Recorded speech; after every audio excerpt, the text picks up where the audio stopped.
very excited to have been invited by the Havens Wright Center to also make this introduction. And not only an introduction as part of a great series, but the final lecture of 4, and with the title Black Marxism. So fucking exciting. But as one of my spiritual teachers has recently helped me to observe and sort of understand about myself, and I think many others, it's sometimes difficult for us to parse the feeling of excitement from feelings of anxiety, as they're often enjoined. And so,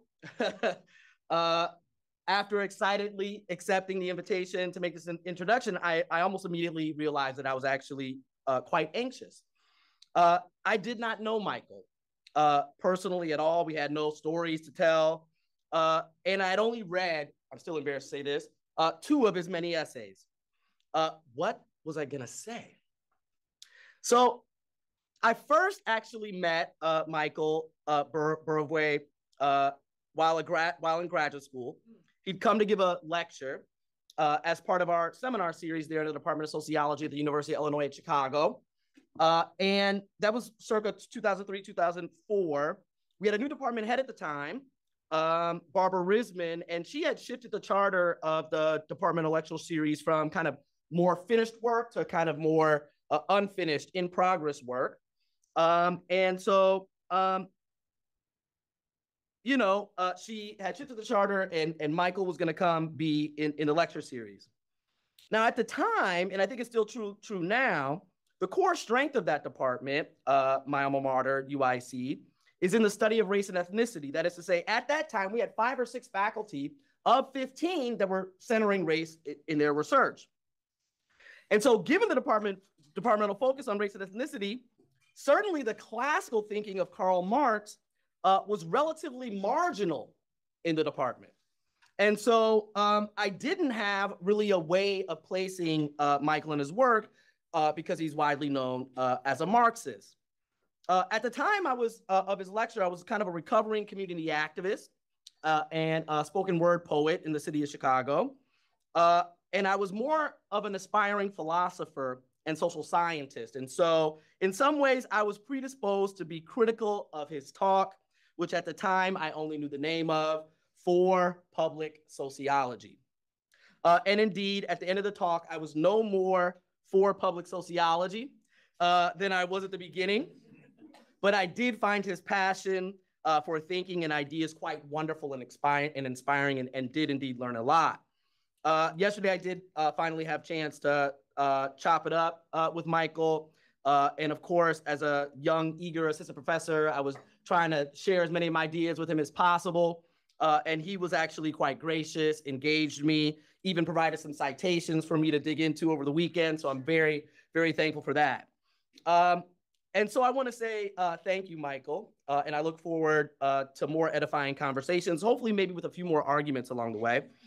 And now just about 20 years later, his essay, For Public Sociology, has been cited 4,384 times, according to Google Scholar this morning. And his related essay, Public Sociologies, has been cited 594 times. And I'm still more interested in ideas than I am in people.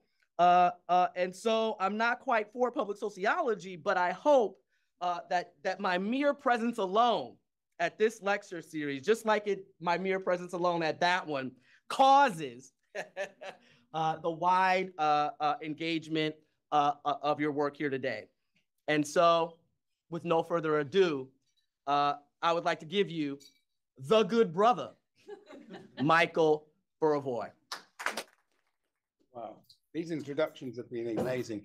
Thank you very much, Mosi. We met, as far as I was concerned, 2 days ago. Right. But you all know what happened 2 days ago, the eclipse. And we've noticed that this is going to be a lifelong engagement. And I'll probably never convince you about public sociology because you seem to me to be public sociology itself. Right. Don't need any academic to sort of analyze public sociology. You get on with the business. So yes, indeed, thank you very much. Yes, and you might well wonder what an old white guy here is talking about. Why is he talking about Black Marxism? Yes, well, we'll see. We'll talk about that perhaps later on. I really want to extend my thanks to the Havens Rights Center, and particularly Adrian, Pete, and Jana for being so incredibly hospitable, together with friends I've had for a long time here, Bob and Marsha and Gay and others. It's been a wonderful 10 days. It reminds me of the times I had here in Madison before when Eric was alive. And I'm delighted that the Havens Rights Center continues its very important work. Yes. I remember 10 days ago, I was talking about critical engagement as a particular way of engaging with the public that is what I call extroverted. We might call it extroverted public sociology, but I think that Du Bois ultimately is very critical of public sociology, as I said then, because public sociology is all about the relations within the discipline, and then a discussion and debate about whether in fact there should or should not be what form it takes, but it comes from within the discipline. Whereas Du Bois leaves the discipline, comes back to it, but leaves the discipline and actually engages with what I call an extroverted participation in the world beyond. Du Bois is very much responding to the issues of the time, particularly in the heyday of his popularity when he was editor of the Crisis magazine from 1910 to 1934. And so you see how he is responding to very different issues and how actually those issues change. So he's engaging in the world, which he recognizes he is part of, and he is also engaging in a world that is changing over time, and he himself is changing over time, and he reflects about that change over time. That's a complicated story, and it's very difficult if you're W.E.B. Du Bois to be actually systematizing one's understanding of the world. But that is what I think we should try to do as sociologists and as Marxists.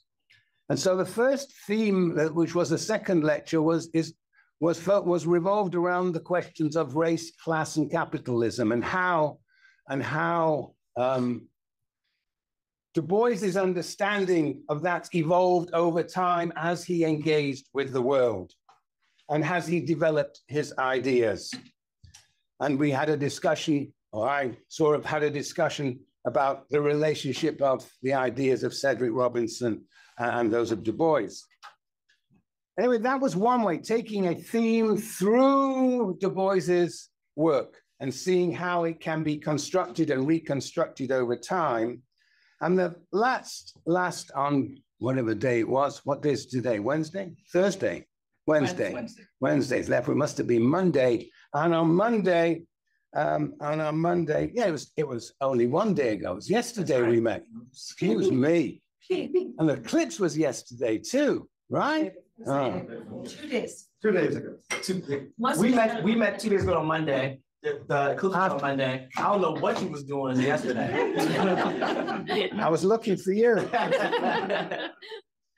Okay. So yes, on Monday, so I talked about another way of thinking of how to sort of work with Du Bois by bringing him into a dialogue with the canonical figures Marx, Weber, and Durkheim. And I hinted about how that dialogue could proceed with Durkheim's sort of convergence in his early works, Weber in the middle Du Bois' career as a critique, a divergence, and Du Bois is very much engaged in a critique of Weber, and then his latter work, which is 30, 40 years, is actually an elaboration of Marxism, in which, of course, race becomes a central feature. Yeah. So that's the sociology that I talked about last time, and today I'm going to talk about Du Bois's potential contribution to Marxism. And so I believe that I and others should be walking on two legs. And most of us do walk on two legs. And one leg is engaging with sociology, and the other leg is engaging with Marxism. And that is indeed what I'm about to do today. Yes, and I've called this final address Black Marxism. I'm so pleased that people are still here on my fourth. Thank you very much for coming. excitement and anxiety. Yeah, I suppose I feel the same way. Black Marxism. I should say a little bit about what I might mean by Black Marxism. I think by Black Marxism, I'm not necessarily talking about the race of the Marxist. I am talking about a standpoint of the racially subaltern, a Marxist standpoint, a Marxist perspective that takes as its point of departure the perspective, the standpoint of the racially subaltern. And I'm including amongst the Black Marxists the works of C.L.R. James, the work of Stuart Hall, the work of Frantz Fanon, the work of Oliver Cromwell Cox, and also W.E.B. Du Bois. Right. Now I'm going to today talk about Fanon and Du Bois, and I guess it's because I feel most comfortable with W.E.B. Du Bois and Fanon. And I'm going to show you today how, in fact, they have sort of parallel trajectories in the way that they approach Marxism, though they do so from very different positionalities, the one in the United States and the one in Africa. What I'm going to argue is that each of these bodies of knowledge starts out with what I'm going to call a phenomenology of racism, the experience of racism as described by Du Bois's early work and Fanon's early work, and how they both make an epistemological break in moving towards from a phenomenology of racism to a political economy of racialization, manifested in their two classic books, Black Reconstruction in America, 1935, The Wretched of the Earth by Fanon, 1961. Just before he died, it was published. Yes. And what I'm going to do also, I'm going to hint at the way to compare these two bodies of theory is to take Antonio Gramsci seriously. That Gramsci actually, as I will try and show, well, more hint than show, because that will be just too much, hint at the ways in which Gramsci's understanding of politics is very much at work in both The Wretched of the Earth and Black Reconstruction. So I'll hint at that, but I'm happy to talk about it afterwards. But I just want to say, when you're comparing two works, you have to have some sort of framework that makes that comparison possible. And well, Gramsci is an old friend of mine, so I very much a Gramscian. All right. And what is interesting, actually, though Fanon does not spend a lot of time talking about the United States, and his early work is the work on France, not The Wretched of the Earth. Du Bois himself, who of course dies 2 years after Fanon, though he's lived, Fanon is born in 1925, and Du Bois is at that point, he's 57. And Du Bois outlives him by 2 years, tragically. I mean, not tragically for Du Bois, but tragically for Fanon. Anyway, the point is that Du Bois actually, in his later life, actually does engage with anti-colonial movements in Africa, and does so in a very different way than Fanon.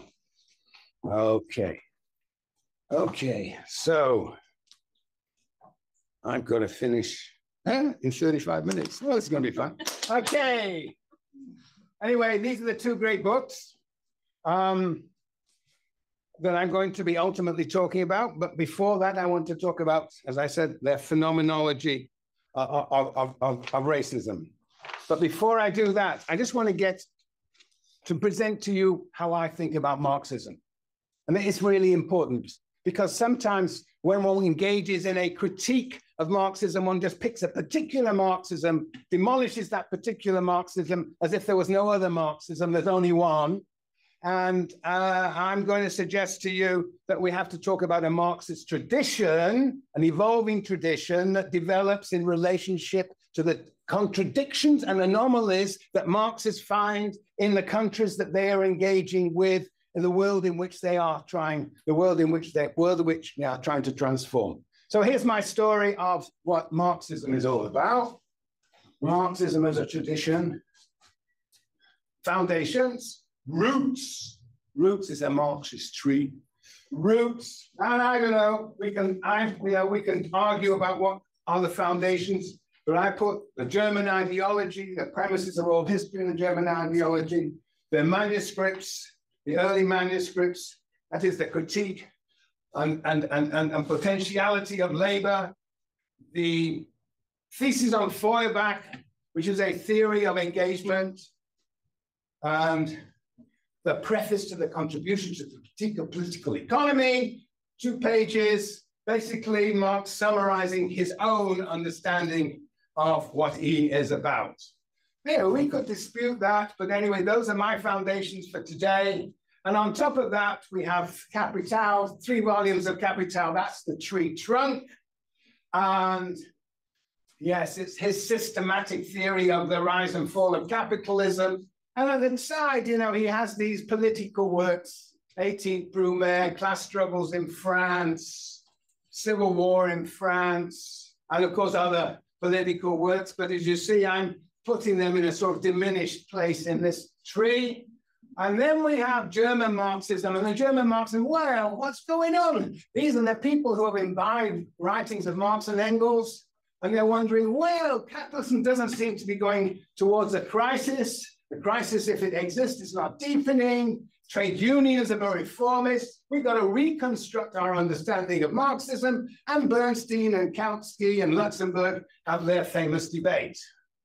And then there's Russian Marxism, the Russian Marxism of Bukharin, of Lenin and Trotsky, really quite a fascinating Marxism. But as soon as Marxism becomes the ruling ideology, it becomes, what's the word I want? Degenerate.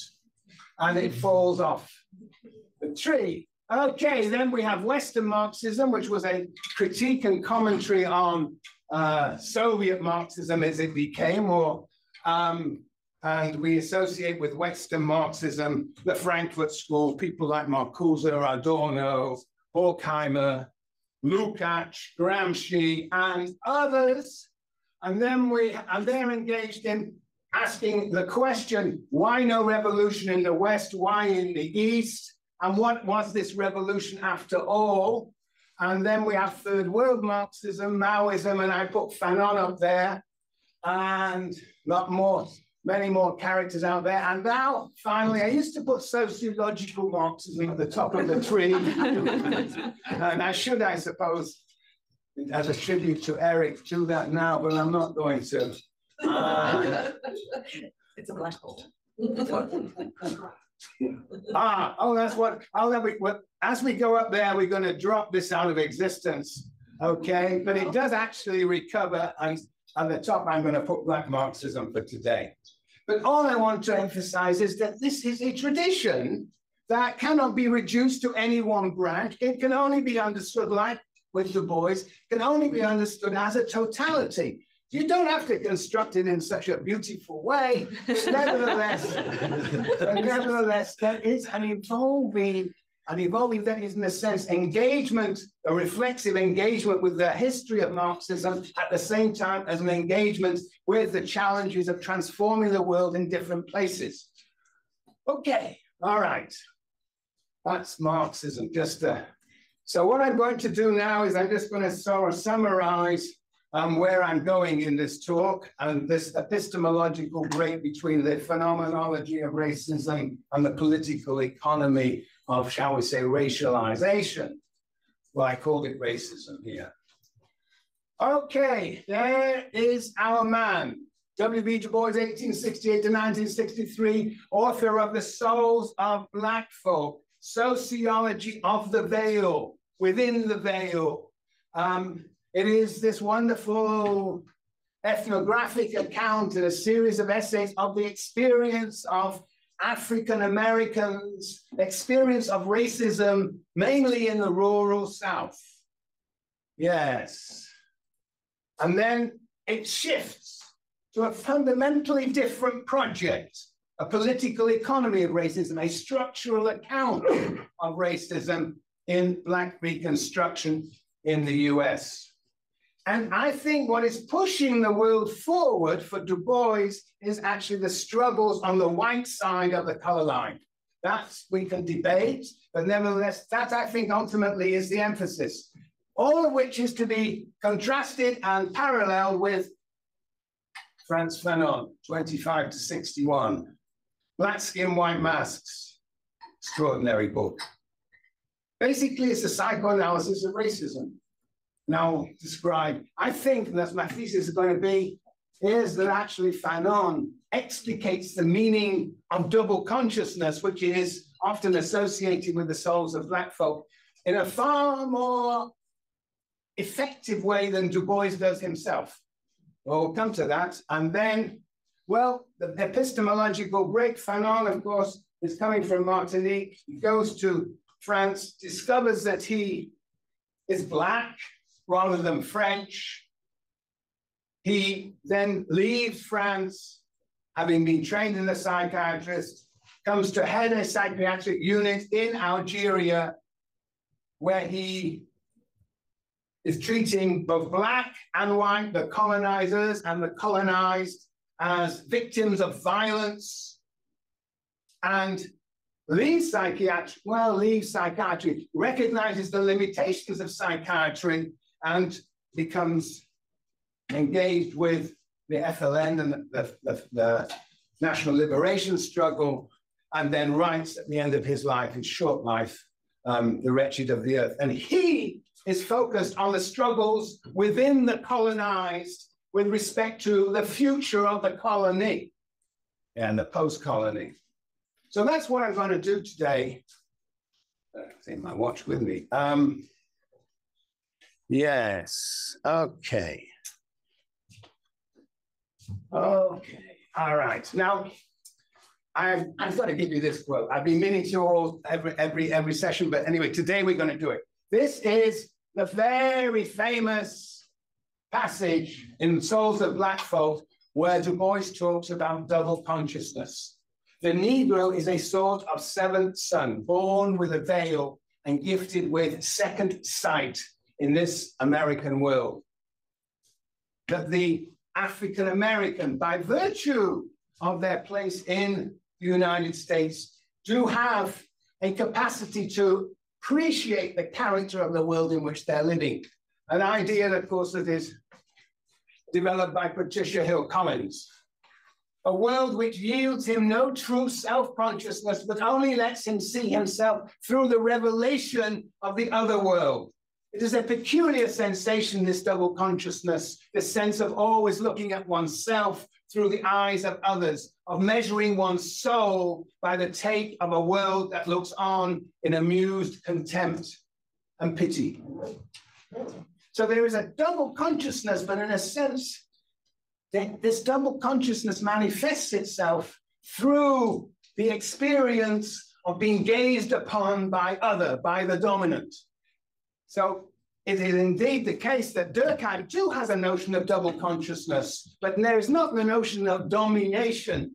There is the idea of the collective and the individual consciousness, but Durkheim is not emphasizing the domination that characterizes Du Bois's view of double consciousness. Whatever feels his two-ness, an American, a Negro, two souls, two thoughts, two unrecognized strivings, two warring ideals in one dark body, whose dogged strength alone keeps it from being torn asunder. The history of the American Negro is the history of this strife, this longing to attain self-conscious manhood, to merge his double self into a better and truer self. Now, I don't think Du Bois really develops this idea systematically. He hardly ever refers to double consciousness in his later writings. But I think if I were to run these, don't panic, if I were to run these talks again, one could actually trace Du Bois's life as precisely the struggle of those two souls. And I think if you were to reflect on even what I have been saying, you can see the connection between the two. So even though he doesn't actually develop this idea, in my view, I think it really expresses the dynamics of his own life. Okay, now I'm going to read to you. This is my rendition. I thought it would be better if I write it out. My rendition of Fanon, Black Skin, White Masks. It goes as follows. Fanon described the experience of Martinican immigrants to France, expecting to be embraced. They expected to be embraced as French. They are, however, despised as Black. Black immigrants strive to become French by merging their Martinican self and their French self into a truer self, but at every attempt, they become the object of contempt and pity. In demonstrating their facility in language, speaking French better than the French, in seeking sexual partners of the opposite race, in short, in trying to become white, in measuring themselves against the tape of an alien hostile world, they only cement their exclusion, eliciting derision and hatred from those that dominate them. Martinicans deceive themselves into thinking that they can prove themselves equal to the French, yet striving for acceptance as fellow humans proves futile. They are simply not recognized. The lucidity with which Fanon describes this double consciousness, seeing oneself through the eyes of the other, is his own version of the second sight. Fanon, in a sense, is observing the behaviors and beliefs of largely middle-class Martinican immigrants, and he is, in fact, understanding their behaviors as a form of what Du Bois would call a second sight, appreciating the dilemmas that they themselves may not be conscious of.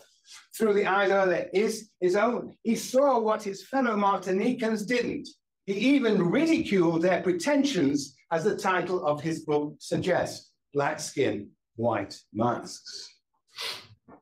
Now, let me give you a few quotes to buttress, short ones, buttress my argument that Fanon really has a profound understanding of the meaning of double consciousness here.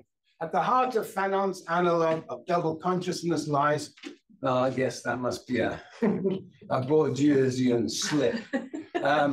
Anyway, this is the quote, what is often called the black soul. Notice, black soul is a white man's artifact. You might wonder whether he has read W.E.B. Du Bois. I see no evidence of that, but who knows? Things are in the air too. So second quote, willy-nilly, the Negro has to wear the livery that the white man has sewn for him. It is the same idea of the domination of other. Every path of escape is a response to and thereby deepens the epidermalization of inferiority, the constituting of inferiority based on physical attributes of race. I think that Fanon has really got a wonderful handle on Du Bois's phenomenology of racism. But before I get there, that is the first, I'm trying to make the argument that just as Du Bois and the souls of Black folk is concerned with the experience of racialization by African Americans, so Fanon is also seeing the phenomenology of racism through actually psychoanalytic lens. And in that way, they are very parallel. And both make a shift to a structural analysis of race, class, and capitalism, if you will, but in different contexts. So, okay, let's do it. Here's Fanon. Colonizers and colonized. Okay, he's talking about Africa. is very specifically focused on Algeria, and extends and generalizes Algeria to the colonial situation writ large. So some of his claims would be contested quite deeply if they were brought in contact, brought into in conversation with, for example, the history of South Africa. But leave that aside. There's the colonial state. This is the settler colonialism. The settlers are mainly farmers. We have a white administrative order that is running the colonial state that is based, many of them, not all of them, are themselves long-standing residents of Algeria. But this is what Du Bois is really interested in. He's not so much interested in the colonizers, but the colonized. So as he sees it, he does a class analysis of the colonized. There is a national bourgeoisie made largely up of professionals, lawyers, nurses, teachers. This is his emergent national bourgeoisie. And on the one hand, and then there is a labor, what he calls a labor aristocracy of relatively secure workers compared with the overwhelming population of peasantry. He calls it a labor aristocracy because they are secure, and they actually have a similar vision, according to Fanon, have a similar vision of the anti-colonial struggle. This is what we can call an urban bloc. Okay, moving over into the rural bloc, we have traditional leaders and a volcanic peasantry. That is how Fanon characterizes the Algerian peasantry being dispossessed of their land, being herded into labor camps. And these two blocks represent for Fanon two different projects out of colonialism. Now, what is interesting is the ways in which Fanon treats the relationships among intellectuals. There are those intellectuals who have interests in accordance with the national bourgeoisie, and their interests of the national bourgeoisie are to replace their white settler population. So replacement view, that white becomes black. But some of these more radical intellectuals, many of them are very critical of this perspective and want more than just the changing of the color of those who run the show. They want a transformation of society, and they are forced out, they are dissenting intellectuals whose existence in the urban area is precarious. That's a push, and they're pulled towards the volcanic peasantry. And Fanon has this idea of them being organic intellectuals, though he doesn't use that word, organic intellectuals who will combine with the volcanic peasantry and channel that revolutionary impetus in the peasantry. Now, that is a struggle, a national liberation struggle, as opposed to a national bourgeois struggle. It is one that is concerned with the transformation of the social structure into a much more egalitarian, anti-capitalist form. Now, of course, there are other classes. A very important one is the lumpen proletariat.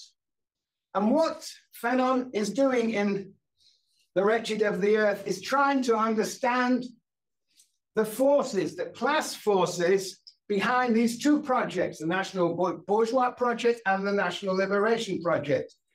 The traditional leaders, it's not clear where they will go, just as it's not clear where the lumpen proletariat can go. According to Fanon, the lumpen proletariat is easily persuaded to join one of the other forces with minimal concessions. So this is, on the one hand, a war of movement against colonialism, a violent struggle against colonialism, but on the other hand, simultaneously is a war of position in which there is a competition for the hegemony of the anti-colonial movement. Is it going to be one that is directed by a national bourgeoisie concerned with replacement, or is it going to be one led by the peasantry with those radical intellectuals directed towards a more socialist project? This is my reading of The Wretched of the Earth, a wonderful book that I must have read a large number of times. So once you get a reading, then you always see ways in which it is reinforced in successive ones. But this is how I see it. And then, of course, I'm using more and more movement, more position. This is the Gramscian vocabulary. And Gramsci chose these two movements, a frontal assault or the long struggle of the reconstruction and fighting in civil society. Yes, that's right. So yes, it's like, you know, in political sociology, people talk about articulation. This is a struggle between these two projects, and the issue is, where will the traditional leaders and the lumpen proletariat find themselves? And interestingly, Du Bois is very clear that the labor aristocracy, and he has some pretty pejorative ways of talking about the labor aristocracy as almost parasitical on the sort of pre-existing colonial structure, and does not see it as a revolutionary class, but very much engaged with the struggle of the national bourgeoisie. All right, fine. That's Fanon. I think that's all I'm going to say. Yes, good. Now, we're going to move on to Black Reconstruction. I have spared you an analysis of Black Reconstruction, but I'm not going to spare you any longer. I'm going to try and reduce it to a few figures. Let's see if we can do this. Civil War, 1861-65. This is how I think Du Bois sees it. The planter class, this is prior to the Civil War, self-indulgent, committed to tradition, consumption-oriented. It's fascinating to see how Du Bois characterizes the planters. Sometimes it's like a degenerate capitalist class. Sometimes it's like a distinctive slave-owning class of feudal character. But anyway, that is the vocabulary he uses vis-a-vis planters. Basically, backward-looking, tradition-oriented, consumption-oriented. Now, the enslaved on the plantations are patrolled by white, let's call them white workers, white overseers, white patrols, and there is a sort of emergent bourgeoisie of merchants, professions, and then, of course, below them are the poor whites who have sort of relatively precarious existence in agriculture. And underneath, well, I put it here, we have free blacks,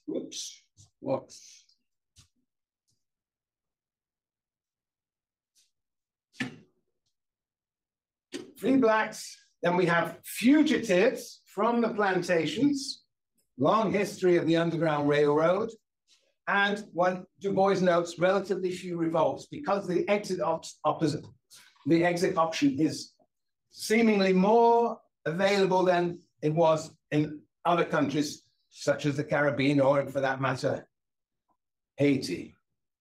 Yes, but what is important here for the point of view of thinking about the origins of the Civil War is that slavery, and this is a point that Weber makes, and it's a point that Marx makes, that slavery rests, insofar as slavery is going to expand, it has to expand geographically, and it has to draw in more and more labor. And it is that expansionist tendency that is intensified by the demand for cotton in England, intensified slavery during the first half of the 19th century, that actually begins to threaten northern capital. That is Du Bois's understanding, the underlying pressures behind the Civil War, the expansionism of the plantation economy. And he, of course, goes into far more detail than I'm doing here.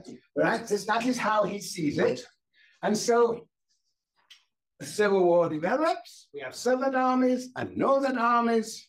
And it's an interesting question how it is that Du Bois explained how is it possible for white workers to actually participate, become enlisted? They are quickly resentful of the fact when it becomes clear that the issue is what? Emancipation. They're not so necessarily enthusiastic, particularly after the Emancipation Declaration of 1863. Sorry, the Emancipation proclamation. So Du Bois's contribution, as I've said before, was to emphasize the importance of the enslaved defecting from the plantations. Of the 4 million African Americans who are enslaved, 500,000 defect. Initially, of course, they're not greeted with enthusiasm by the Northern armies, largely made up of whites. And so initially it's contraband, then they become laborers, and finally, when the Northern armies are really in trouble, they become soldiers, and they fight as if their whole world is at stake. The cometh of the Lord, one of the chapters in Du Bois's Black Reconstruction. Yes, oops, now, that's the, and Du Bois says, the Northern armies are able to win because of the defection. The defection is very important because it was understood that the enslaved were the ones that providing the supplies behind the white armies of the South. And as they defected, so those supplies become more limited and the army weaker. So they play a crucial role. So what happens under Reconstruction, 1865 to 1876? After the victory of the North, the Freedmen's Bureau, about which Du Bois talked about in virtually all periods of his life, the Freedmen's Bureau is the representation of the North. It is the government of the North transplanted into the South. And the Freedmen's Bureau establishes banks, it introduces courts that are not racially discriminatory, promotes education, one of the most successful projects it completes, and also tries to support not just the enfranchisement of African Americans, but their presence in the state legislatures. But there is also a local state in the South, in all the states in the South. And those local states were very much under the influence of planters and white labor. And in a wonderful chapter that perhaps not many people get to, towards the end of the book, called The Counter-Revolution of Property, Du Bois describes the struggle between what he calls the dictatorship of labor and the dictatorship of capital. And this is how he sees the struggles unfolding in different ways in different states. Yeah. All right. Now, there is landless black labor, which of course is very much tied into the Freedmen's Bureau. And the Freedmen's Bureau does have a certain amount of land to redistribute, but by nowhere near as much as was projected. And so black labor remains landless. And of course, as we know, they become sharecroppers in the post-Reconstruction period, and indeed in the Reconstruction period itself. And then we have Northern capital, which I'm going to leave hanging there, because during Reconstruction, it's not clear which way it's going to go. But we will see now which way it's going to go. Back towards slavery. So now we're entering the Jim Crow period after 1876. We have a financial industrial class that emerges after the war, described by Du Bois, and who turns out to have influence on the Supreme Court. And the 14th and 15th Amendments are basically neutered by the Supreme Court, so that, in fact, effectively, what the Supreme Court rules is that there is states' rights, that states are able to actually organize their own projects of enforcing or not enforcing enfranchisement. A crucial decision that actually leads to the back towards slavery. Yes, that's the North. There's a lot of other things going on in the North, including, of course, very interesting politics. The Democrats are becoming ever more strong in the North and less enthusiastic about all the resources that are being poured into the South through the Freedmen's Bureau. And in the famous election of 1876, eventually Rutherford Hayes becomes president, a Republican, but he only becomes president by making a concession to the Democrats, namely there will be a pulling out of the military from the South. So we have in the South the planter class, we have white workers and black workers. We're back to the old segregated labor market. And what we see now is white workers are being convinced that their interests are allied with the planter class through what Du Bois describes as the psychological and public wage. That is to say, white workers have a sense of their significance. They are not at the bottom of the pyramid. And also, importantly, they have access to resources denied to blacks. That's the public wage. Whether it be in the courts, hospitals, schools, public venues, whites have a privileged access. That is the public wage. So they don't have to be paid in money. They are paid in psychology and public access. Yes. And of course, at the same time, there is a development of mob violence against black workers, particularly those who actually begin to accumulate plots of land and to begin to have class aspirations. Yes. And so in the southern states, there's not only the public and private wage, there is voter suppression, convict labor, a whole series of institutions that we associate with Jim Crow. So this is the world back towards slavery. Yes. So, now I didn't mention Gramsci there. But one can effectively say that the Civil War, it was a war of movement. And what is so interesting that in that war of movement itself, particularly when the northern armies expel the planters from their plantations and give over the land often to African Americans, that the way that they organize those plantations as collective cooperatives is actually already a war of position that is emerging within the war of movement. And that is what both Gramsci, what Fanon and Du Bois have in common. They don't see the war of movement and war of position as separate, but actually a war of movement and a war of position coincide. Yes. And of course, the Reconstruction is indeed a war of position. Gramsci's whole idea of the war of position is not only the ways in which one can engage the hegemony of capitalism, but it is also a way of thinking about what happens after a revolution, for example, Russian Revolution, in the reconstruction of society.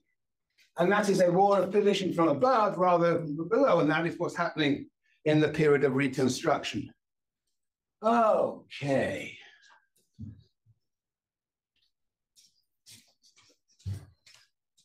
God, I'm doing great. I got the conclusion before 3.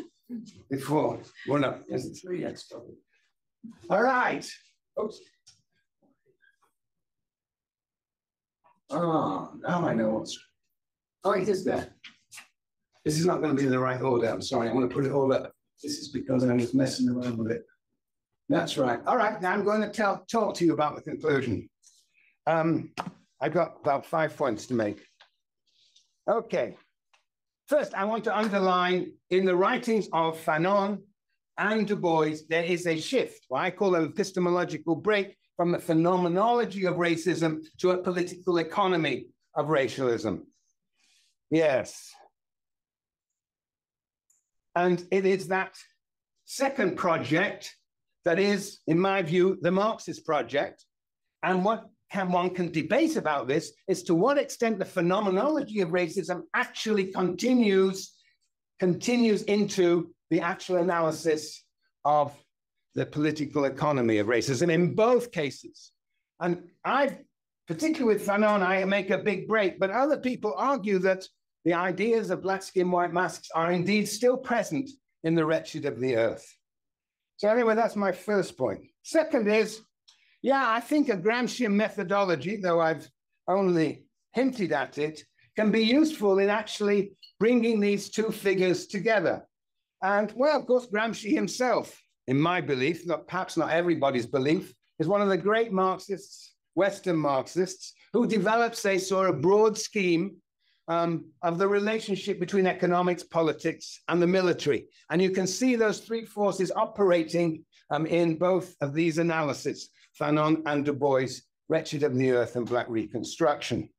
And of course, as I hinted at also, it's not just the analysis of the forces of work, but also the war of position and the war of movement. So that's my second point. The third is that the struggles that Du Bois are talking about, of course, involve crucially, pivotally, the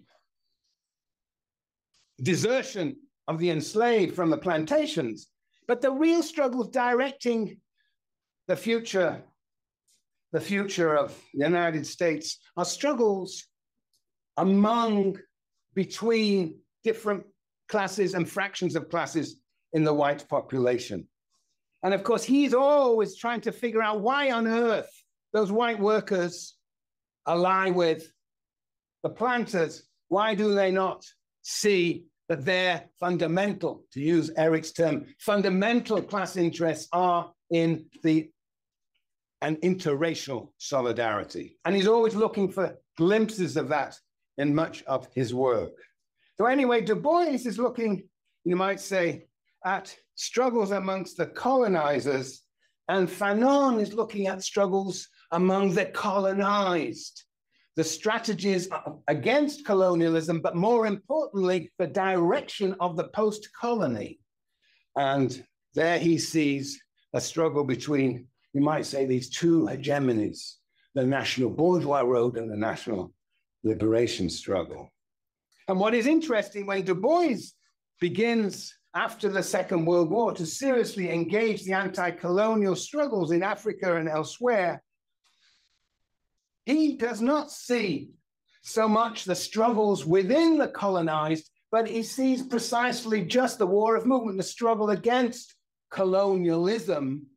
And he's concerned with the anti-imperial struggles. And I think because, well, we talked about this day before yesterday, that he doesn't have a grasp, an experience of the struggles within the colonized, and he is more focused on national liberation struggles, independence struggles, because those are anti-imperial struggles, and that is linked to his concern with the problematic character of the US state. So when he sees, we can sometimes think of it like as simply as if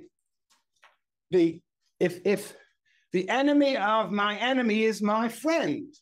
So the Japanese, I'm not going to it. I did that last time. Yes. So it's interesting that Du Bois's view of Africa is very different to that of Fanon. That's all I wanted to say here. And perhaps, as I suggested on Monday, one can draw more from Black Reconstruction in reconstructing Du Bois's view of those national liberation struggles. And of course, this is my fourth point, that one has to see these two figures as having very different positionalities. Du Bois is in the United States at a certain class position, and Fanon is engaging with and living with and the FLN, and those positionalities are very different, and their views of nationality is very different. The one seeing it as national liberation unqualified, whereas Fanon sees national liberation as ambiguous, that it can involve the reproduction of the pre-existing class structure or its transformation.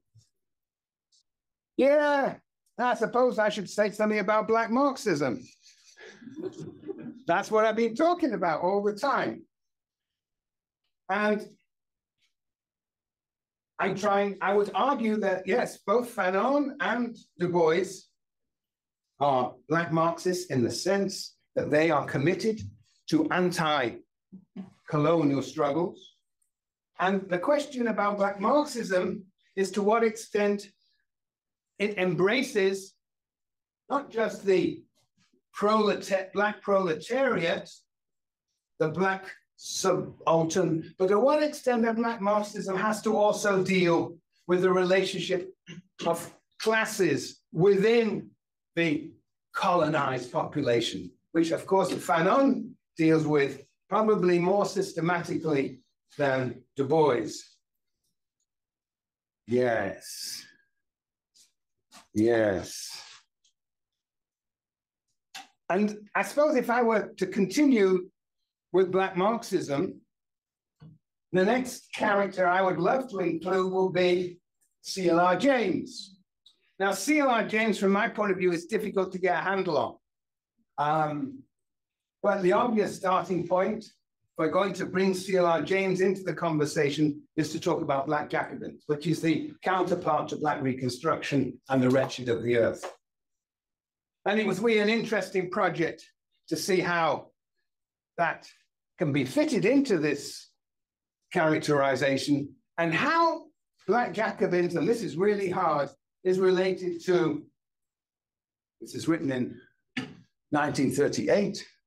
Du Bois has written Black Reconstruction 1935, and in some ways, as mostly was mostly somebody was telling me how, yeah, we were talking about, I think, no, it was Dan, wasn't it? Yeah, sorry. So the Black Reconstruction is written in 1935, and it's interesting that C.L.R. James writes Black Jacobins in 1938, 3 years later. It's ambiguous to what extent he actually is borrowing from ideas of Du Bois. And it's interesting to actually think about them together and to see how C.L.R. James arrives at Black Jacobins and what happens to C.L.R. James afterwards in his analysis of capitalism. Okay, yes, all right. Well, that's it. As you may have noticed, I'm pretty excited about W.E.B. Du Bois. I'm even more excited about bringing him into a conversation with other, quote, Black Marxists. And I think we have in some quarters, a triumphalism around W.E.B. Du Bois. And I think now is the time. Yes, he's a great man. We all agree. Now we have to get down to the hard business of engaging the problems and challenges of actually interpreting W.E.B. Du Bois as a sociologist on the one side and as a Marxist on the other.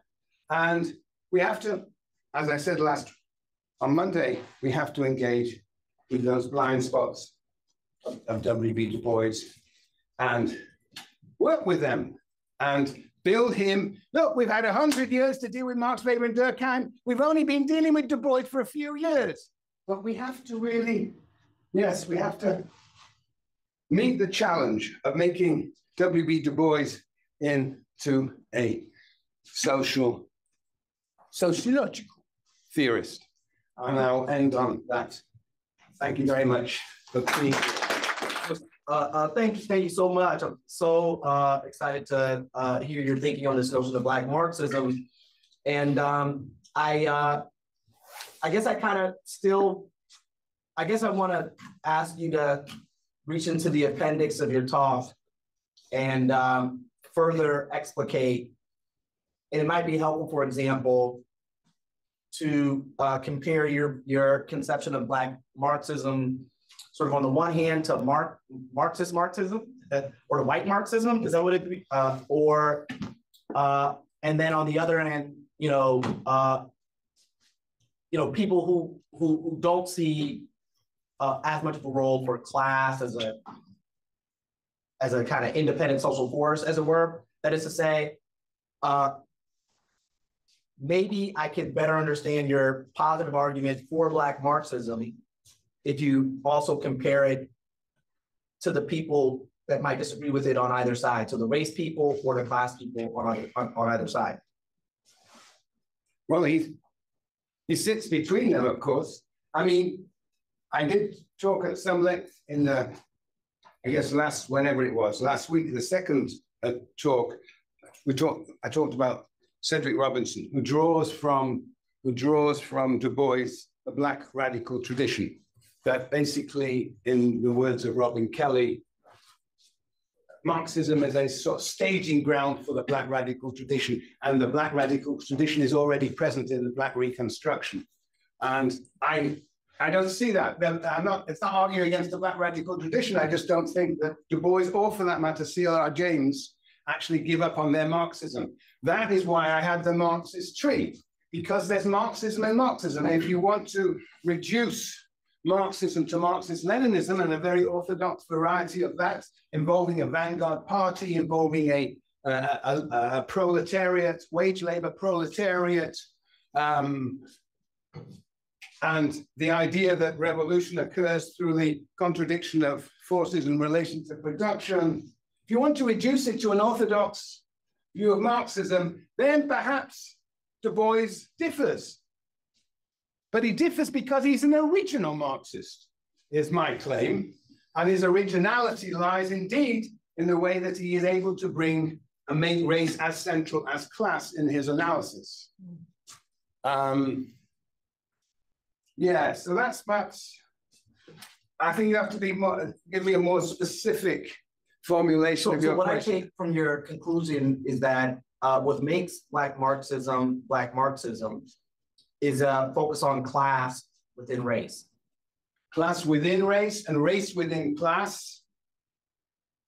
You know, the working class, I mean, one of the tropes that goes through the entirety of Du Bois's work is white capital, white labor, black labor. That is racial division within class. Okay. And so so racial division within class, class division within race.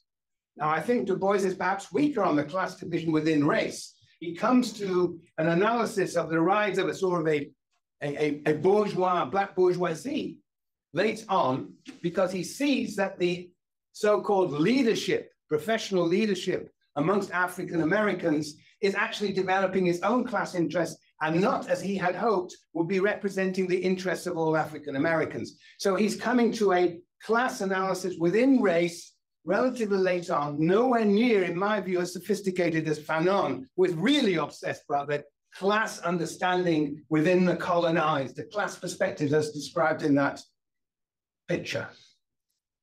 Yes, so both, and they complement each other in that regard.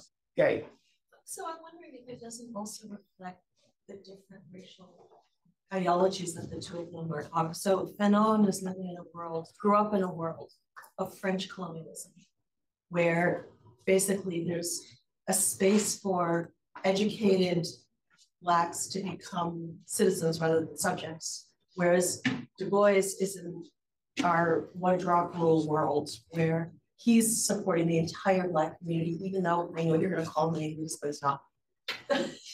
but it's just, it is so striking when you describe Du Bois's class analysis. He talks about the business class, the white business class, the white working class, and the Black working class. You didn't actually mention a Black business class because Du Bois doesn't go there, which is also reflected in the way he sees many independent African countries, because he tends to treat them as unified populations, even though he should have seen in Liberia that that wasn't true.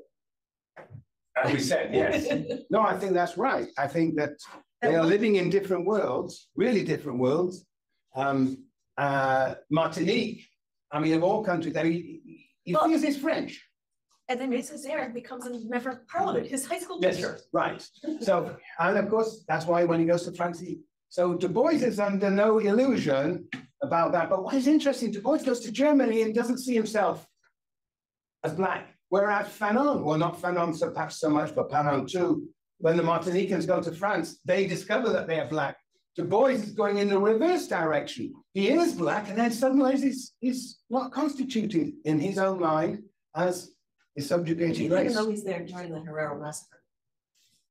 Yes, well, that's a minor matter for. I mean, but Du Bois, Du Bois is not focused on that in Germany. Or probably not just so much. Yeah. Yes. Oh, just a little addition to that. It's the reason why Fanon doesn't completely make sense for other parts of Africa, not just South Africa, but British colonized Africa, is because the project of British colonialism was never one of assimilation, didn't it? It didn't have any idea that simply by adopting the accoutrement of Frenchness or Englishness, you could ever become English, to be clear. Race was a very clear barrier. And in fact, Africans within the British colonies were encouraged to be more African, to, you know, through these bastardized traditional authorities and so on, so they become part of ruling. But it made me wonder about the relationship in your account between Black Marxism and liberalism, which is, you know, offering a notion of a world in which race doesn't matter. Right. It's colorblindness. The French, right? The French picture. The French picture, yeah. And whether some of, but I think also Du Bois and the North, the idea of the savior liberalism in which everyone will have rights, which masks racism and masks the experience of people living in racism. Yes. So I wondered about, so you're talking about the relationship to Marxism, but it's also in conversation, I think, with liberalism in its different areas. Yes, and to the extent to which either Fanon or Du Bois embraces liberalism, or to what extent they see its limitations. Yeah. And Du Bois, it's fascinating. Du Bois early on has a notion of liberal democracy. Votes, votes, votes. When he writes in 1920, Darkwater, he has it's called a chapter called, essay called The Ruling of Men. And there is an essay called Damnation of Women, which is all of them counterpart. But leaving that aside, the ruling of men is about Algeria unveiled. It's interesting to compare that to Algeria unveiled. Yes, absolutely. But one thing at a time. I can't. But so in the ruling of men, Du Bois has a much more radical participatory notion of democracy. He is there saying, no, we're not going to talk about votes, we're going to talk about lived experience. Everybody's lived experience should be included. Whereas when he's writing in the Philadelphia Negro, he's saying, yes, we need to have qualifications, education qualifications. Well, they will include me, Du Bois, but, you know, we'll exclude others. So he's developed a very much more. So his engagement with, as with everything, it actually changes over time. Yeah. Yes, Pete.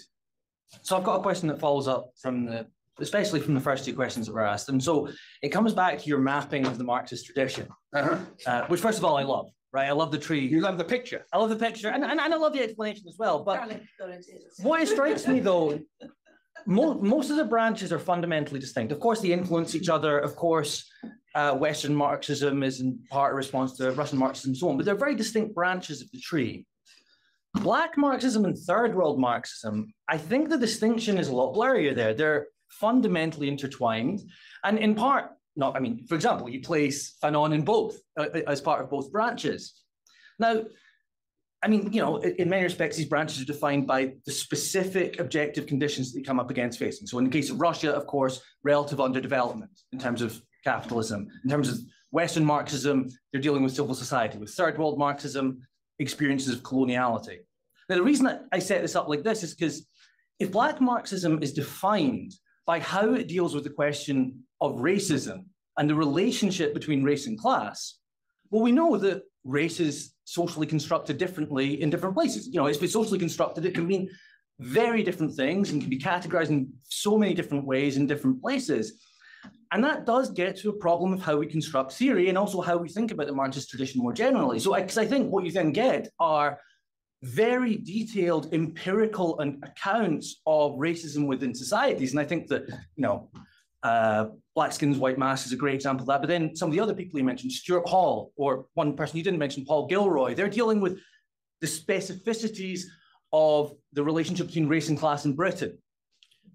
And of course, you can abstract out from them. I suppose what I'm getting at here, though, is can we then call Black Marxism a separate branch of the Marxist tradition? Are there, in actual fact, many Black Marxisms, a variety of Black Marxisms, each one attempting to deal with the specificities that they deal with in their societies? Well, that's a great point. But yeah, there are definitely multiple Black Marxisms. I mean, the people I listed represent different Black Marxists. That there's no issue. The interesting question, what you're posing, it seems to me, was well concrete. Is Maoism a form of Black Marxism. What's happened to that so-called third world Marxism that we were embedded in before we were reading? Well, we were reading, some of us, I guess, I mean, we were reading Fanon, but Fanon, as you say, well, I located it in the world of third Marxism. I think the tree itself, phallic or not, is being reconstructed. It's being all the time being reconstructed. So I've already replaced sociological Marxism, completely disappeared. But I think as we move on, the tree will look different. We will think about German Marxism, and we'll think about Russian Marxism in different ways. We'll think about the foundations in different ways.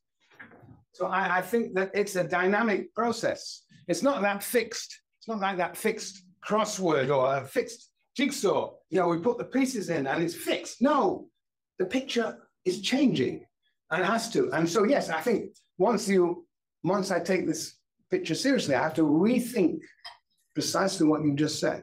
You have to rethink what I'm calling Black Marxism's relationship to the other Marxisms, which I haven't done. Except, of course, yeah, I mean, we all know that race is a bit of a blind spot in so much of the Marxism.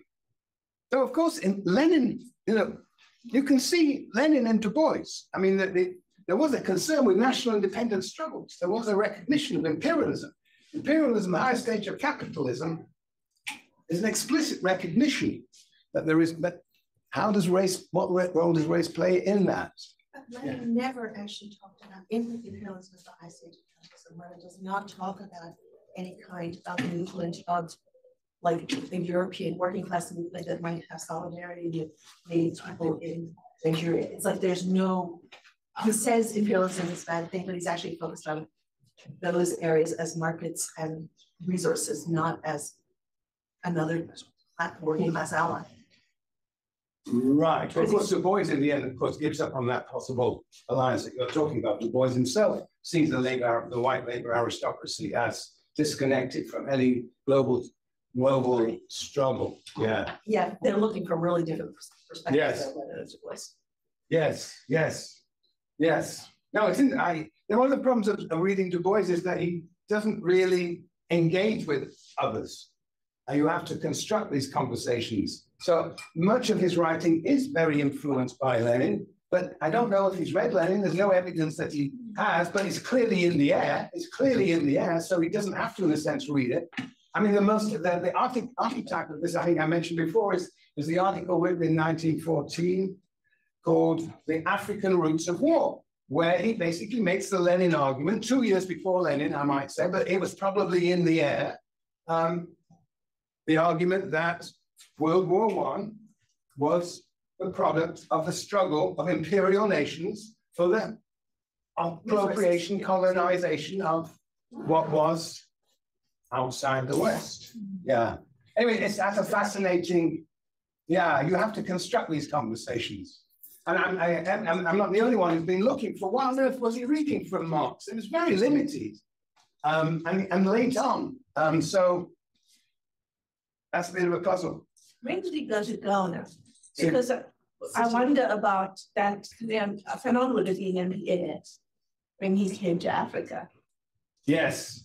In 1958, they should have been at the same conference. There was a conference, I think it was a conference on African literature. I don't know, it was in Rome or somewhere. And Du Bois couldn't make it. But they must have known of each other, both ways. Yeah, 61, and we raised a very interesting question last time, was why he went to Ghana rather than Moscow.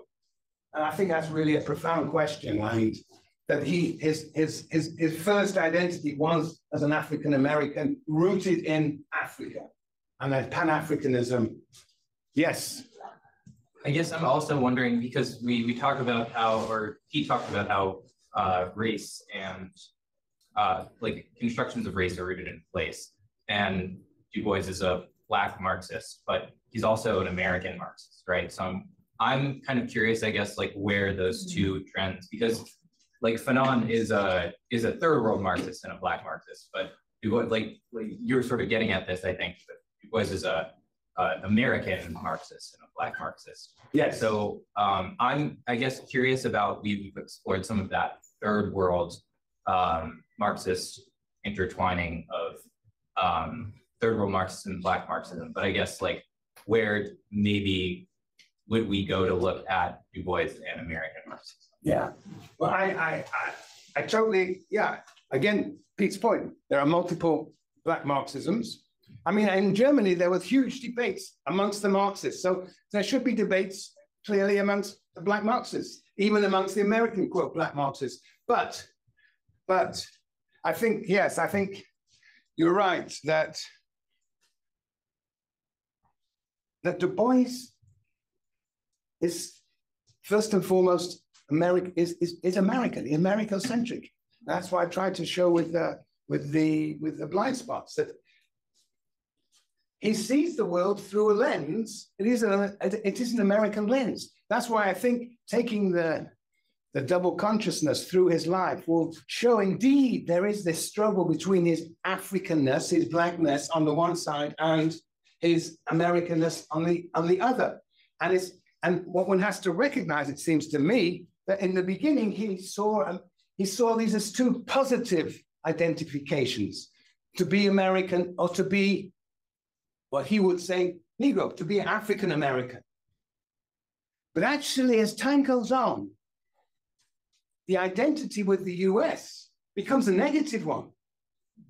And equally, when he's talking about the soul of African American, on the one hand, he defines the perspective, the position of the African American as a subjugated race. He says a Negro is someone who travels in the Jim Crow car. Very famous quote.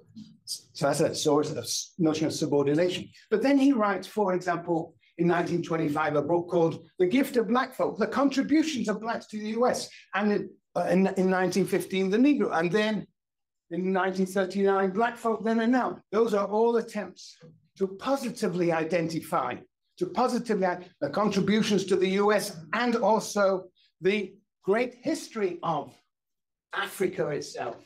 So that's the two souls become split as well as being in antagonism. So yes, that's what one has to, that's the elaboration of the idea of Du Bois as a, quote, an American Black Marxist. Very good, thank you. And how would this overlay with his own activities in the world, his own activism? But he participates in all the Pan-Africanist congresses around the world, which is the roots of the struggle against colonialism in Africa. And he also participates here, and most famously in We Charge Genocide, Right. About to the UN on behalf of Black subjugation in the UN. So how does that, isn't that playing the same thing again? What do you mean by playing the same thing? Tying both his African interest and his American interest together. Yeah, no, absolutely. I think that's what he's trying to do, but they sometimes also come in tension. To see, to affirm Blackness on the one hand, and to see Blackness as a form of subjugation. There's a tension between those two perspectives that runs through, of course, many studies of race. Yes. So I'm thinking about other races, and I think it might not just be Black Marxism, but like in the 1800s, there's like indentured laborers, like Chinese coolies in California. And I feel like maybe like in roots of Black Marxism and all Du Bois, like his theory can also be like applied to indentured laborers. I see there's like similarities between coolies and also like the enslaved laborers in the South in some ways. Yes. Well, he does not have a lot. I mean, one can apply that. I'm just going to, just as a footnote, he does not have a lot to say about non-Black racism. And when he is at his most sort of desperate moments, when he sees the future so bleak and the impossibility of interracial solidarity, he thinks then, as I said before, he thinks of the development of a union of the darker races. He has to write a fiction to make that incomprehensible to himself. But he thinks of that, and the Chinese are a central player in that. For him, they are part of the darker races. Yeah. So his very notion of blackness, you might say, or very notion of what he calls the darker races, is itself becomes more expansive as the only hope he sees as some sort of international revolution, which is necessary to transform capitalism. I think he recognizes that. But yeah. No, well, of course, many of his ideas, the ideas of the public and psychological wages, that idea has been used in many contexts. Many of his ideas, people take one little concept or one big concept from Du Bois and run it through double consciousness. How many volumes have been written on double consciousness? I mean, there's an interesting question how original the very idea is, but he certainly formulates it in a very literary manner. Hey, hi, how are you? I'm good. I'm here to say that means I've finished. We are afraid to come to an end, but I want to thank Michael Burawoy. We are deeply indebted to him for joining us for these past 10 days, for these really wonderful talks, and to you, our audience. Thank you so much on behalf of the Havens Right Center, Contour Magazine, the Departments of History, African American Studies, Educational Policy Studies, and Curriculum and Instruction for joining us. Please come again. Thank you so much.